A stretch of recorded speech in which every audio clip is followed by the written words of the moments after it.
පොල්ලෙලි මැෂිම. ළමයි මේ පාර විද්‍යා ප්‍රදර්ශනය ලොකුවට තියන්න ප්‍රින්සිපල් සර් තීරණය කළා තියෙනවා. හැමෝම නිර්මාණයක් ඉදිරිපත් කරන්න ඕන. අනිවාර්යයෙන්ම. කාටවත් බෑ කියන්න බෑ. නව නිපැයුම් නව නිර්මාණ කරන්න ඕන. ජයග්‍රාහකයන්ට වටිනා තෑගි දෙන්න අපි තීරණය කළා තියෙනවා. ඔයාලා කතා බහ කරලා තමන්ගේ නිර්මාණ තමුන් මොන නිර්මාණය කරනවද කියලා මට හෙට කියන්න ඕන. ඔයාලා කැමති විදියට තනි තනිව හරි කණ්ඩායම් විදියට හරි නිර්මාණ ඉදිරිපත් කරන්න පුළුවන්.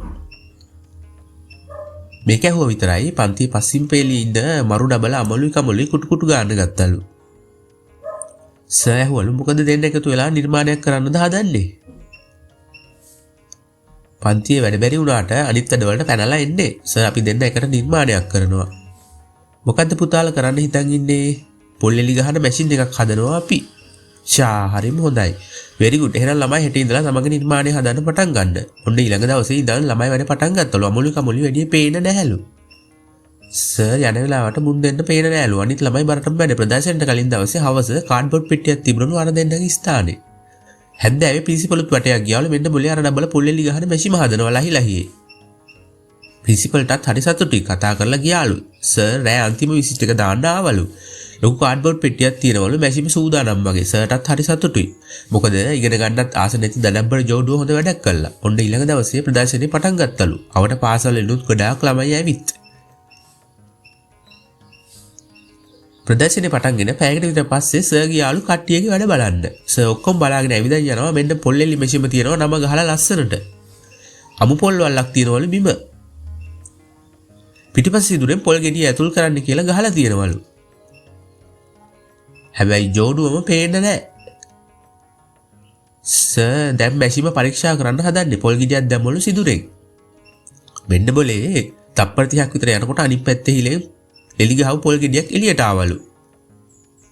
සර්ට හරි සතුටුයිලු කොහොමුණත් කොල්ල දෙන්න වැඩකාරයෝ. සර්ට හරි ආසලු තව ගෙඩියක් හිලෙන් ඇතුළට දැම්මලු. ඒක එළියට එන්න කලින් එකට වඩා පොඩ්ඩක් වෙලාව ගියාලු. මරු වැඩේ. ඇතුලින් පොඩි සද්දයක් ඇහුණු නිසා සර්ට සැකයක් දැනුණලු. මුන් දෙන්නා පේන්නත් නැති නිසා තව ගෙඩියක් හිලට දාලා හිමීට ඇහැ තියලා ඉබිලා බැලුවලු. මෙන්න මුන් දෙන්න ඉන්නවලු ඇතුලේ. තමයා පොල් උල අල්ලන් ඉන්නවලු. කමලයා දාඩිය පෙරාගෙන පොල් එලි ගහනවලු.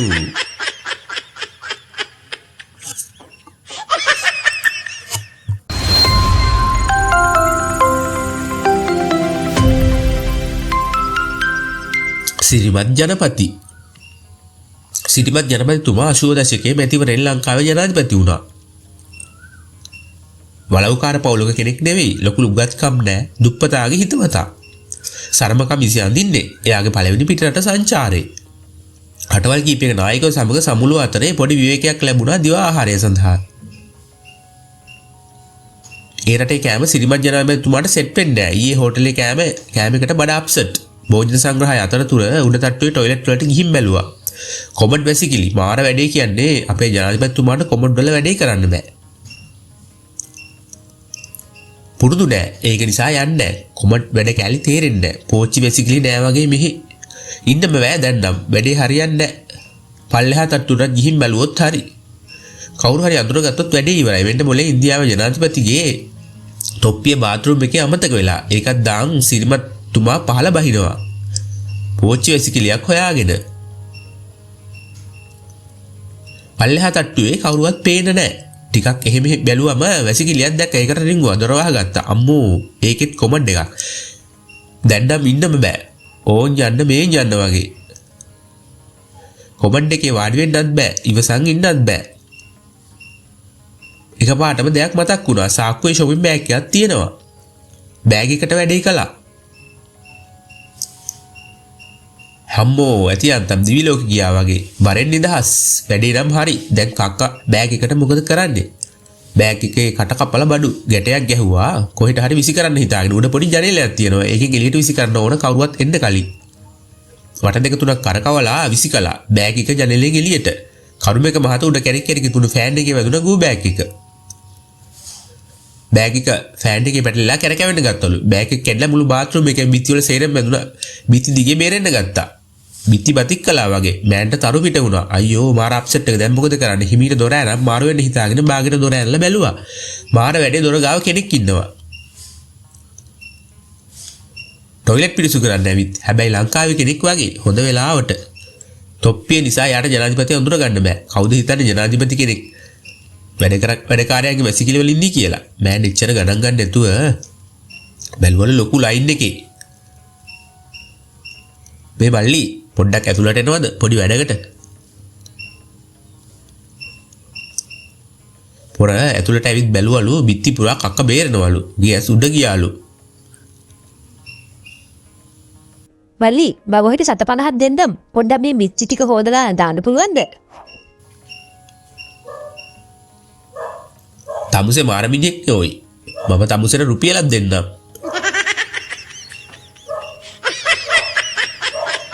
ඔක්කොටම ඉස්සෙල්ලා තමුසේ බිත්ති වල රීප හැටි කියනවකෝ.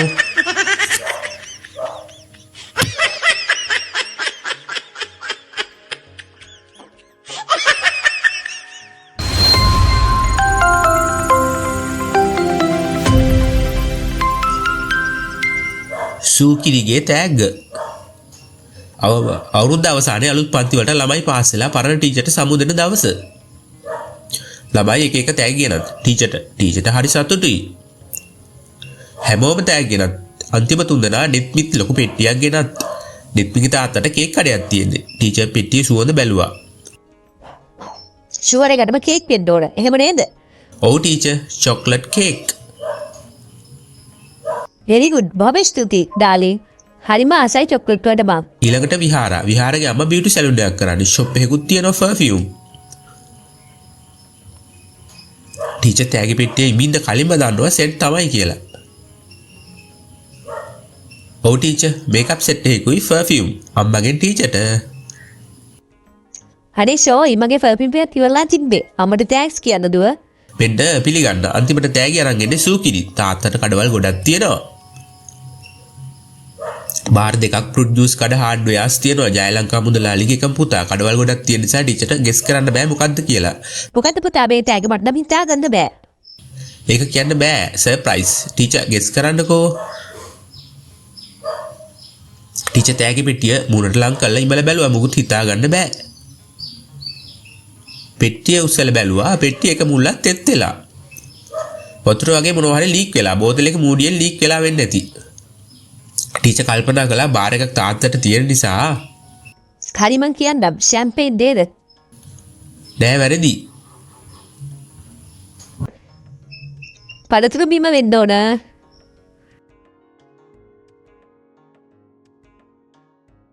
නෑ ටීචර් ඒත් නෑ පුළුවන් නම් කියන්න අයියෝ මට හිතා ගන්න බෑ පුතා ඔහොම ඉඳකෝ. මන් දිව ගාලා රස බලලා කියන්නම්. එහෙම කියපු ටීචර් තෑගි පෙට්ටියේ තෙත්තලා තිබුණු තැන ඇඟිල්ල ගහලා කටේ දාලා උරලා බැලුවලු. පොඩි ලුණු රසක් ආවලු. ටීචර්ට හිතා ගන්න බෑ. මොකද්ද පුතා ලුණු රසක් එන්නේ? මං ගෙනාවේ බලු පැටියේ. අයියෝ ටීචර් යාට චූ පොඩ්ඩක් ගිහිල්ලා වගේ.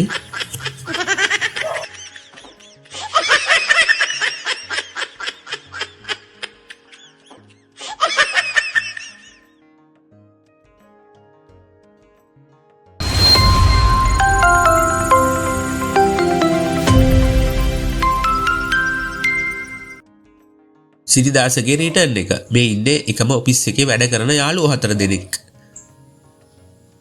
මෙයාලා ඉන්නේ මේ ළඟ බෝඩිමක. කෑම කන්නේ තේ බොන්නේ මේ හෝටලේ. පුරා අවුරුදු දෙකක් කෑවේ මේ හෝටලේ. අද අන්තිම දවස. මෙයාලා ඔෆිස් එක වෙන පළාතකට ගෙනියනවලු. අන්තිම දවසේ කෑමට ඇවිත්.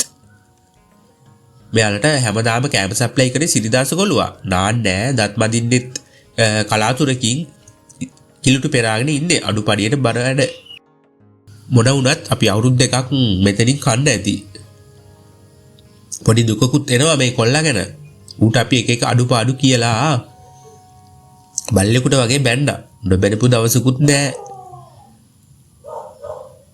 කෑම හරි නෑ කියලා බැන්නා. කෑම නිවිලා කියලා බැන්නා. හොදි වතුර වගේ කියලා බැන්නා. බැඳපු කරවල පෙකිලා කියලා හැමදාම බැන්නා. තේ නිවිලා කියලා බැන්නා. සීනි මදි කියලා බැන්නා. සීනි වැඩි කියලාත් බැන්නා. ඇයි දත් මැදලා නෑ? දුම් කිලිටුයි කියලා. පව් කොච්චර බැන්නත් මෑන් hina වෙලා කරබාගෙන කන්න ටික ගෙනත් දුන්නා. මං කියන්නද? මට නම් දුකයි. අපි කී හරි එකතු කළා. කොල්ලට දෙමු කතා කරපන්. මේ මල්ලි පොඩ්ඩක් මෙහෙට එනවා. අද අපේ අන්තිම දවස. ඔව් ආරංචි මුදලාලි කිව්වා. අපි මල්ලිට හැමදාම මොනවා හරි කියලා බැන්න සැර කළා. තරහද දන්නේ නැහැ. ආවේ සල්ලි ටික තියාගන්න. අපිත් එක තරහ නැහැනේ. හරි නෑ මාත්‍යා. ඉතින් මාත් ඒ වහලා නිකන් හිටියේ නෑනේ. ඇයි මල්ලි ඔයා මොනවද කරුවේ? මහත්තයාට බඩින්දත් බැරි නිසා පොඩි වැඩක් කළා. හැමදාම බත් එකට දාන කරවල කෑලි 4ම හොද්දට කටේ දාලා සූප්පු කරලා තමයි බත් එකට දැම්මේ. ඒකනේ මහත්තයාලා කරවල තෙත් කළා කියලා මට හැමදාම බැන්නේ. ඊයා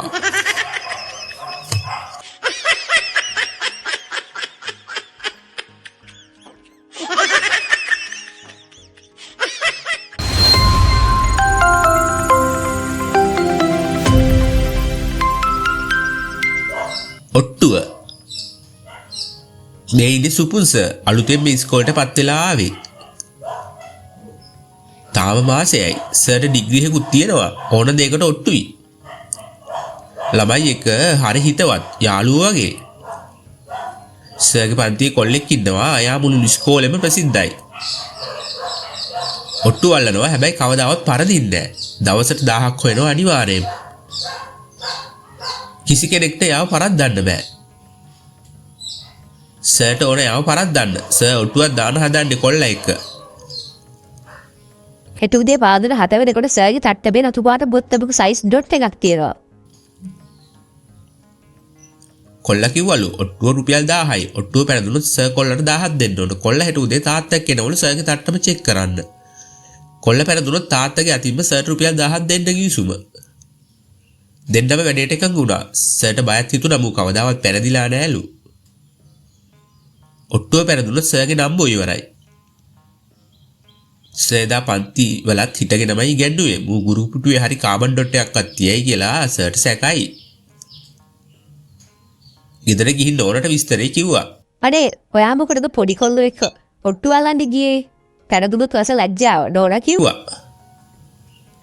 ඊළඟ දවසේ උදා වුණා. සර් උදේ පාන්දරටම බාත්රූම් ගිහින් පස්ස චෙක් කළා. ඉස්කෝලේට එන්න ඇඳගෙන ආයි නෝනට කියලා පස්ස චෙක් කරගත්තා. මුකුත් නෑ. සර්ට සතුටුයි. ඒත් ටිකක් බයයි. කොල්ලා ෂුවර් ඩයල් එකක් නෙවෙයි. මූ මොන දහං ගැටයක් දායිද කියලා සර්ට බයයි. අද නම් කොල්ලෝ උඹ 1000 පරාදයි. ඉස්කෝලේට ගියත් පුටුවල වාඩි නොවීම හිටියා. 7ට කලින් ආයිත් බාත්රූම් ගිහලා චෙක් කරා. කලිසම ගලවලම චෙක් කරලා 100%ක්ම කන්ෆර්ම් කරන් ආවා. මෙන්න හරියටම 7ට කොල්ලා තාත්තා එක්ක එනවලු. සර් අපි රෙඩි. සල්ලිත් රෙඩි. මෙතන චෙක් කරන්න බෑ. ළමයි එන්න කලින් බාත්රූම් එකට යන් කියලා. තුන්දෙනාම බාත්රූම් එකට ගියාලු. එහෙනම් සර් කලිසම ගලවන්න තාත්තා පරීක්ෂා කරයි. කොල්ලා බලන් හිටියලු. සර් කලිසම පාත් කරලා යට එකත් ගලවලා පෙන්නුවලු. සර්ට ලැජ්ජත් හිතුණලු මාර වැඩේ. මුකුත් ඩොට් නෑ. කොල්ලා ඔට්ටුව පරාදයි. සර්ට හරි සතුටුයි. සර් දිනුම් හරි තාත්තේ දැන් රුපියල් 2000 අරගෙන සර්ට 1000ක් දීලා මගේ 1000 මට දෙන්න. තාත්තා සල්ලි දීලා ගියාට පස්සේ සර් කොල්ලගෙන් මෙහෙම ඇහුවලු. මං ඔට්ටුව දින්න මගේ 1000 හරි. ඇයි තාත්තා ඔයාට 1000ක් දීලා ගියේ? සර්ගේ ඔට්ටුව පෑදුනාට තාත්තත් එක්ක මං ඔට්ටුවක් ඇල්ලුවා. ඒ ඔට්ටුව මන් දිනුම්. තාත්තත් එක්ක මොකක්ද ඇල්ලුව ඔට්ටුව? සර්ගේ අතින්ම සර්ගේ පරිසම ගලවලා සර්ගේ පුක පෙන්නුනවා කියලා 2000 කොට්ටුවක් ඇල්ලුවා තාත්තා එක්ක. මේක පෙරදුනාට ඒක මම දිනු. ඔන්න සර් අද රුපියල් 1000 නම් දිනු.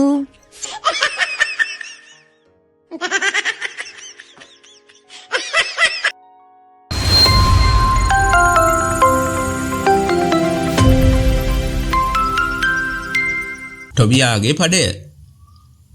ගාමිණී නිවාඩු දවසේ දවල් වෙලා නැගිට්ටේ. ටොබියා තමයි ගාමිණීගේ ගෙදර ඉන්න සිකියුරිටි ඔෆිසර්. හැබැයි සැර නෑ.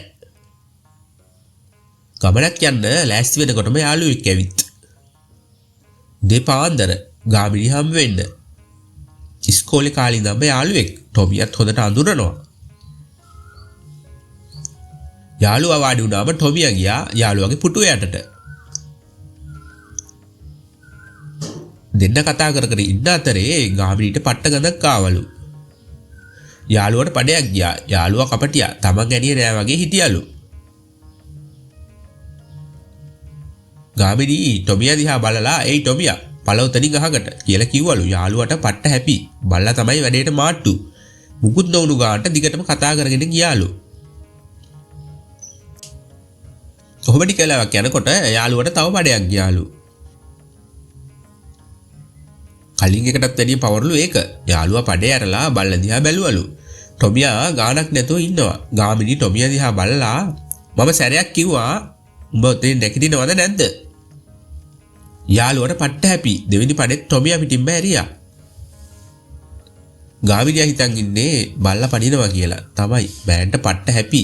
හන්දියේ කඩේ කොත්තු මුදලාලි සිහි වුණාලු. ඊයේ රෑ කොත්තුව වැඩ. බඩවුල් ඒත් අවුලක් නෑ බල්ලා පිටින්ම යන්නේ. වැඩේ පව් අහිංසකයා. ඔහොම ටික වෙලාවක් කතා කරගෙන ඉන්න අතරේ ආයි දෙන්න මුට පලාතේ ඉන්න බැරි තරමේ ෆස්ට් ක්ලාස් එකේ ගඳම ගඳ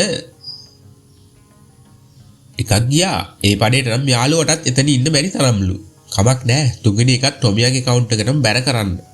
හිතාගෙන ටොමියා දිහා බලන්න හදනකොටම ගාමිණී කට ඇරියලු.